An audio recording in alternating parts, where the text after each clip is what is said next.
Good evening, everybody. This is Scott Morganroth here for the South Florida Tribune Broadcasting Network, and we look forward to having Xavier McKnight on the program because he is on the program for the special edition of The Real and the Rare, and this is our Monday night edition. Xavier, welcome back to the big show. How you doing, little buddy? Doing great, Scott. As always, it's great to be on with you. Great to bring on another edition of The Real and the Rare. Just hope everybody's ready for what we're dishing out in the kitchen. There you go. I love that rhyme. Okay, well, with that said, we're going to lead it off here with our Monday Night Football matchup, and what should have been is turning out what shouldn't have been versus what shouldn't have been. And I'm going to let you go ahead and fill in the blanks on that, Xavier McKnight, please. Well, last time I checked, the Miami Dolphins were leading this matchup 14-0, to my surprise, because the Steelers looked like they finally were getting back in form after defeating the Los Angeles Chargers a little over 2 weeks ago when they traveled to L.A. to take on the Chargers. The defense finally looked like it was coming up to par. But, you know, Mason Rudolph is back under center tonight, and I have my questions about him. I also have my questions about Devlin Hodges. This has just been a very different year all the way around for the Steelers. Of course, we know that there's no Le'Veon Bell, even though I'm pretty sure he wishes that he did not lead that offensive line in Pittsburgh now because the Jets are a mess. There's no Antonio Brown. We don't need to speak any further on that. Ben Roethlisberger has been out since week 2 with an elbow injury. And now Stephen Tuitt, their star defensive end, he was injured in that victory over the Los Angeles Chargers, and he is out for the remainder of the season. So it's very much surprising right now. The Pittsburgh Steelers came into this Monday Night Football matchup being 16-0 in their last Monday Night Football matchups. We'll just have to continue to watch this game to see if that streak is going to come to an end. But, you know, the Miami Dolphins, we knew what they were going to be coming into this season, Scott. We knew that they were going to be one of the worst teams in the NFL. I say one of the worst teams and not the worst team, Scott, because it's very hard for me to pick between them and the Cincinnati Bengals right now, who are also intentionally tanking this year so that they can get another franchise quarterback and establish a new culture in Cincinnati.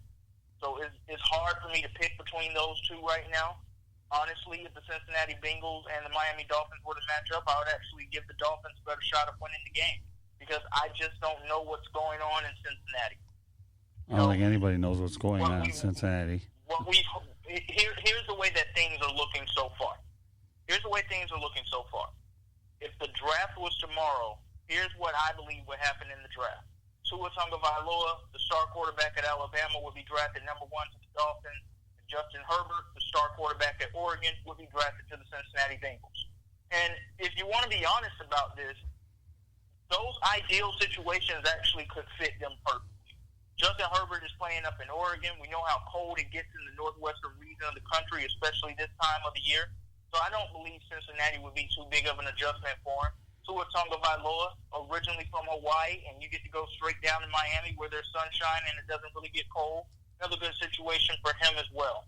But, you know, Scott, it's just been a very up and down year for the Steelers. I just have to say, I'm not only saying this as a fan, I'm very disappointed by what I've seen so far this year. I mean, the hot potato situation that's happening at quarterback, and I understand that injuries happen, but you mean to tell me that you could not somehow get 2 better quarterbacks in that building besides Mason Rudolph and Devlin Hodges? I don't understand what's going on with that organization right now. I do trust that they will get their act together because they have always been a well-run organization, at least since the 1970s. I'll give them that because prior to that, we know that they had a very, very dark and losing history within that organization prior to Chuck Noll showing up and turning things around, the late, great Chuck Noll, I should say. But, you know, it's just been a very different year for the Steelers, and right now with what is going on Monday Night Football, I mean, this is just the epitome of it. The floor is yours. All right. First of all, if the Dolphins were to pull off the win, do you think that an embarrassing loss like this on Monday Night Football puts Mike Tomlin's job in jeopardy? I can handle lots of losses, but not this one. I'm going to say no for right now. Okay. And the reason I'm going to say no is simply because I think with the hot potato situation that they have going on at quarterback, I think that's honestly saving him right now. Okay, that's a fair point. Now, obviously, you probably heard the news that the Miami Dolphins traded running back Kenyon Drake to the running back needy Arizona Cardinals. What are your thoughts about that trade with Drake going from the ocean to the desert? That's a good situation for Kenyon Drake. I also believe it could potentially end up going well for the Miami Dolphins. To me, this is a long-term thing that we're going to have to watch play out. Right. Because, Kenyon Drake, he gets to go to a situation where a team has a few wins. They're not really a very good football team, but they have a few wins. And he's going to get the bulk of the carries this week because both David Johnson and, excuse me for not knowing this running back's name really quickly. Chase Edmonds. Right. Yes, Chase Edmonds. That's all right. Thank you for that. You're welcome. They're both out this week. Right. And it's not looking good. They may not play again in another 2 weeks. So he's going to get the bulk of the carries there. Right. So, he gets to go play behind rookie quarterback Kyler Murray. He gets to go learn from a legend in the game like Larry Fitzgerald. There's not much of an offensive line there at all. So I'm not sure how many yards we can expect him to run. But you never know what happens when you get to a more resurgent situation, even though it's not too much more of a resurgent situation with the Arizona Cardinals right now. But it's definitely better than what's going on in Miami. Yeah, well, Miami gets another draft choice, obviously. And, let's not forget the fact that these two teams came together for a trade before when the Cardinals sent Josh Rosen to Miami. And now they've gotten together again. So it's not like the general managers don't have a previous history together, because they do. Drake goes west, Rosen came east. And what do you have? I've seen, and another thing I should point out, too, and I can think of many of these situations, but I'm going to bring a couple that came into mind. It's not uncommon for organizations to have a repeated history with other organizations. I'll never forget when the Detroit Pistons used to make frequent deals with the Sacramento Kings from time to time. They would definitely do it with the Phoenix Suns. And I'll go back a little ways. I'll never forget the time when the Pistons went ahead and acquired James Edwards during the championship years. And then, of course, they took William Bedford off their hands. And I know that and that's just one thing that comes to mind. And I know that so therefore you've got a little bit of a history between these two organizations. So, you're right. I think Drake gets a fresh start, definitely going to a situation far better than where he was at. And the Cardinals get a player they desperately needed for sure. So, but as far as the Miami Dolphins and Pittsburgh Steelers on Monday night, I still don't understand why this matchup was ever scheduled for Monday night with everybody knowing in advance that the Dolphins were going to be this bad. Well, Scott, let's take this under consideration. Here's what I'll throw at you. The NFL's 100th year. And we've seen the NFL doing this all season long. Right. Put these historic matchups with these teams that have rich history and great rivalry against each other.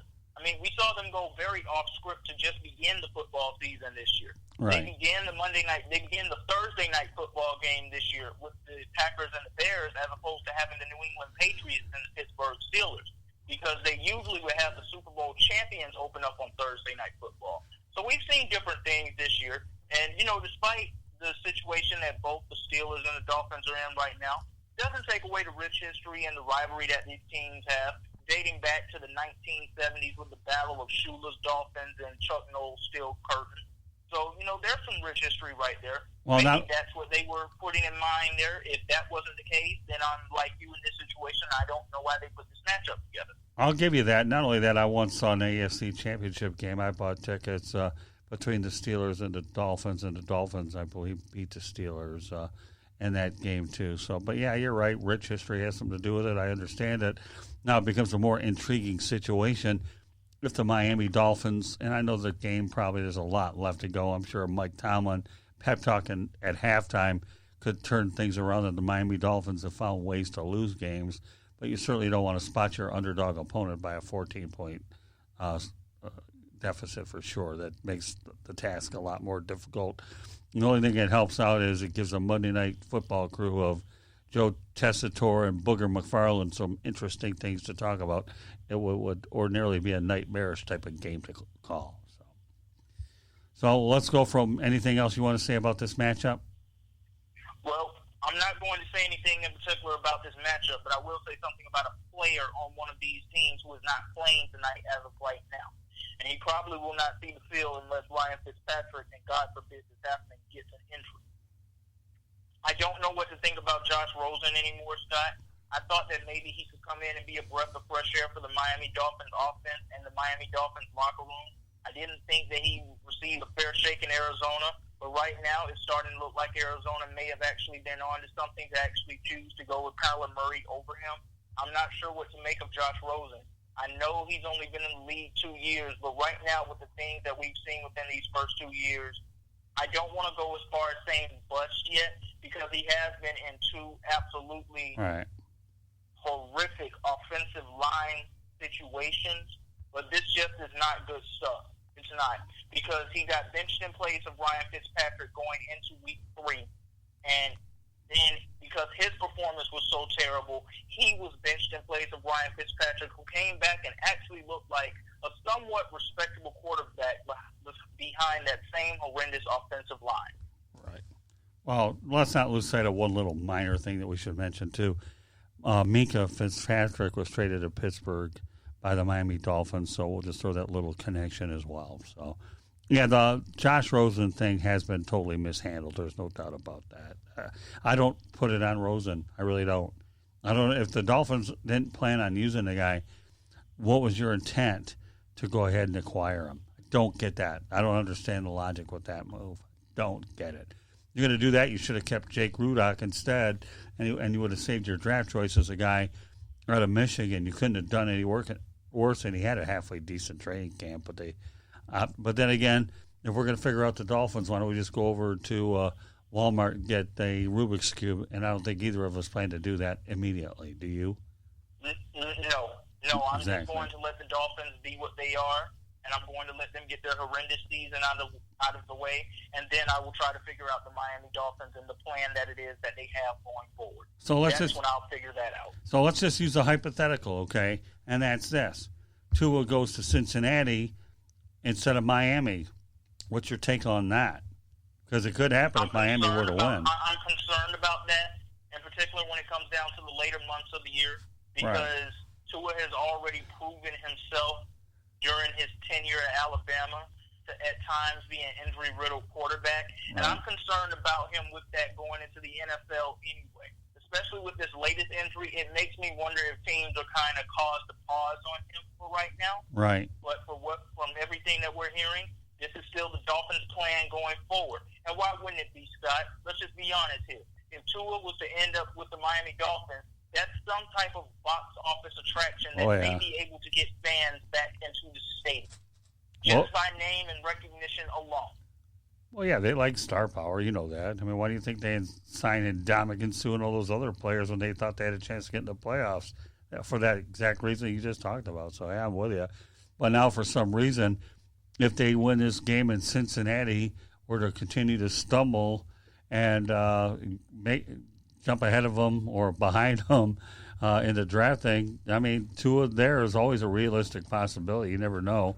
And I firmly am starting to see more and more, especially I saw it yesterday in Jacksonville, that you don't need to spend your top picks on a quarterback because then you make a mistake that could bite you for 5 years. But that'll be for another night. But I agree. You're accurate on all fronts. But Tua in Cincinnati just doesn't have a good ring to me. But if Miami wins, but if Miami does win, they'll certainly have an opportunity to go ahead and get them. You know, I mean, those are the scenarios that currently exist. No two ways about it. But it's all talk at the moment. So we've talked about a bad team to one, which is a very good one. We'll talk about the San Francisco 49ers being a dominant team throughout the year. Go ahead. The floor is yours. I'm very pleasantly surprised at what I've seen from the 49ers this year. First, let me give a lot of appreciation and kudos to John Lynch and Kyle Shanahan just for the team and the roster that they have been able to put together. No, Scott, what we've been hearing for the last 2 years, and I'm going to ask you this question because I believe it's now a legitimate question. Okay. It was a legitimate question all along, but it wasn't looking this way because when he first arrived at San Francisco,